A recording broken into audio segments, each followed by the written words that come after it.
दोस्तों, आज की कहानी है ससुर जी इतना ही शौक है ऐसी का तो अपने कमरे में लाकर लगवा लीजिए। दोस्तों, कहानी शुरू करने से पहले अगर आपने चैनल को सब्सक्राइब नहीं किया हो तो कर लीजिए ताकि आपके पास पहुंच सके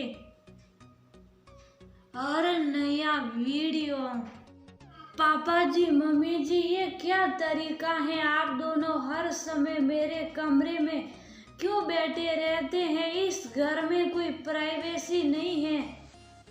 जिसे देखो जब देखो मुंह उठाए सलाह आता है आपके कमरे का। एसी खराब है तो इसका ये मतलब बिल्कुल नहीं है जब मैं ना हूँ तब आप मेरे कमरे में बैठेंगे। मैं आज ही कार्तिक से बात करती हूँ, हमें कहीं अलग घर का इंतजाम कर लेना चाहिए। हीना जैसे ही किटी पार्टी से घर लौटी और देखा कि उसके सास ससुर दोनों आराम से ऐसी सलाकर बैठे रामायण देख रहे हैं, ये देखते ही उसका पारा गर्म हो गया और उसने उन्हें अपमानित कर दिया। बहू के मुंह से ऐसे अपमान जनक शब्द सुनकर दिनकर जी और उनकी पत्नी आशा जी की आंखों में आंसू आ गए। आशा जी अपना अपमान तो बर्दाश्त कर लेती थी, लेकिन पति दिनकर जी का अपमान ऐसे था, इसलिए बोलते समय सोच लिया करो। तुम्हें अपने ससुर जी से ऐसे शब्दों में बात नहीं करनी चाहिए। वह तो आज इनसे घर में बर्दाश्त नहीं हो रही थी, इसलिए यहाँ आगे तुम्हें उनसे इज्जत से बात करनी चाहिए। उनका सम्मान घर बार सभी लोग आज तक करते हैं। डॉक्टर रह चुके हैं, वो आज उनके घर में उनकी बहू उनसे ऐसे अपमानजनक शब्दों में बात कर रही है। वो ने इतना कमाया है, जीवन भर की ऐसी वगैरह बहुत बड़ी चीज नहीं है, आसानी से लगवा सकते थे, लेकिन तीनों बच्चों का भविष्य बनाने के लिए अपनी सुख सुविधा कभी नहीं देखी और ये आज अपने कमरे पर बड़ा अकड़ रही हो। ये भी तुम्हारे ससुर जी ने पाई जोड़कर ही बनाया है। मम्मी जी, मैंने ऐसा कुछ नहीं कहा है। ऐसी में बैठकर रामायण देखने का इतना ही शौक है तो अपने कमरे में लगवा लीजिए। ये तो मेरे पति की कमाई का है, इसलिए इस पर सिर्फ मेरा हक है। हीना अकड़ते हुए बोली, हीना बेटा, ये घर तुम्हारे पति से पहले मेरे पति का है और जिस पति की कमाई पर इतना इतरा रही हो तुम शायद भूल गई हो, वो मेरा बेटा पहले है। वो तो हम लोग उससे तुम्हारी हरकतों से अवगत नहीं कराते, वरना वह कभी अपने माता पिता का अपमान बर्दाश्त नहीं करेगा। इतना कहकर दोनों वृद्ध पति पत्नी अपने कमरे में चले गए। दिनकर जी और आशा जी के दो बेटे कार्तिक कीर्तन और बेटी कनक कार्तिक सॉफ्टवेयर इंजीनियर हैं, उसकी शादी हो चुकी है। उनके एक बेटा केशव भी है। कार्तिक का परिवार अपने माता पिता के साथ उनके बनवाए हुए घर में ही रहता है। बेटी कनक की ससुराल चली गई है, वहाँ वो सुखी है, माता पिता के पास भी बराबर आती जाती रहती हैं। सबसे छोटा बेटा कीर्तन बाहर रहकर अभी पढ़ाई कर रहा है। दिनकर जी अपने शहर के होम्योपैथी के जाने माने डॉक्टर है। उनकी मेडिकल सुपरवाइजर की सरकारी नौकरी भी है और अपना क्लिनिक भी खोल रखा है, जहां वह अस्पताल से आने के बाद बैठते हैं। शहर में अच्छी खासी हैसियत बनाई है उन्होंने। तीनों बच्चों की जिंदगी संवारने में दोनों पति पत्नी ने अपनी इच्छाओं को भूलकर दिन रात एक कर दिया।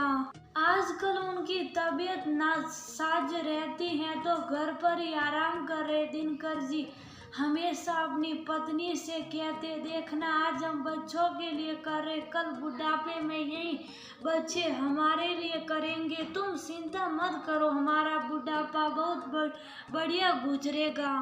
आशा जी भी हंसकर कहती है तो आने वाले समय बताएगा। बड़ा बेटा कार्तिक भी अपने पिता के समान ही बहुत ईमानदार और भावुक और अपने परिवार से बहुत प्यार करता है। अब कमाने लगा है तो उसकी यही कोशिश रहती कि उसके माता पिता को किसी बात की कोई कमी ना रहे। लेकिन उसकी पत्नी हिना को अपने सास ससुर दोनों ही खटकते, वो आए दिन उनका अपमान करती रहती। वो दोनों भी घर की सुख शांति के लिए बेटे से कुछ नहीं कहते। हिना बोलते समय में भूल जाती कि उसकी ये सब हरकतें उसका बेटा केशव देख रहा है। वो अपने दादी बाबा से बहुत प्यार करता है।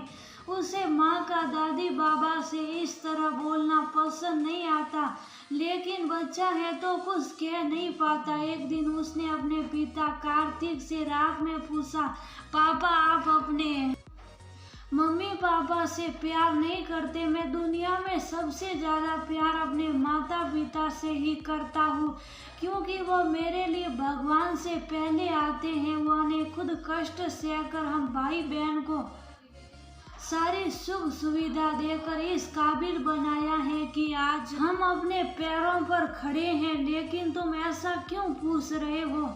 कार्तिक ने केशव से प्रश्न किया। अगर आप अपने मम्मी पापा को प्यार करते हैं तो फिर मम्मा को क्यों नहीं डांटते कि वह उनसे ऐसे बात ना किया करे?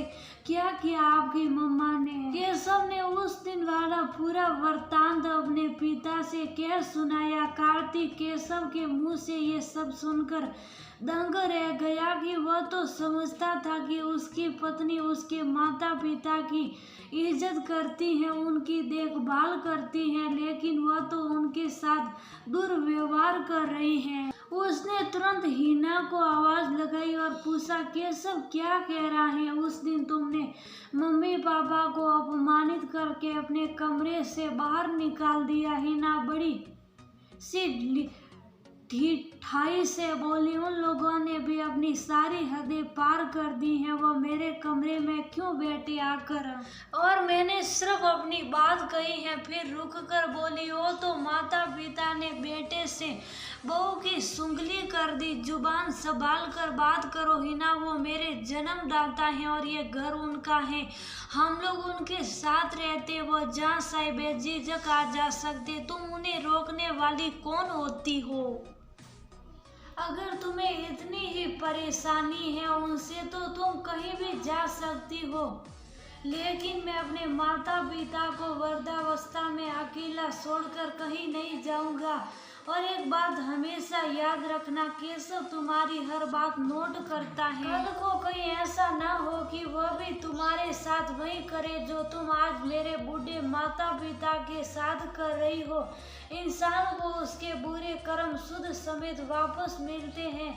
मैंने तुमसे शादी इसलिए नहीं की थी कि तुम मुझे मेरे माता पिता से दूर कर दो, बल्कि इसलिए की थी कि तुम मेरी तरह ही मेरे माता पिता का ख्याल रखकर इस वैवाहिक साझेदारी को बखूबी निभाओगी। मुझे उनसे दूर नहीं करोगी, बल्कि अपने सेवा भाव से और भी पास ले आओगी। कार्तिक मुझे माफ कर दो, मुझसे बहुत बड़ी गलती हो गई।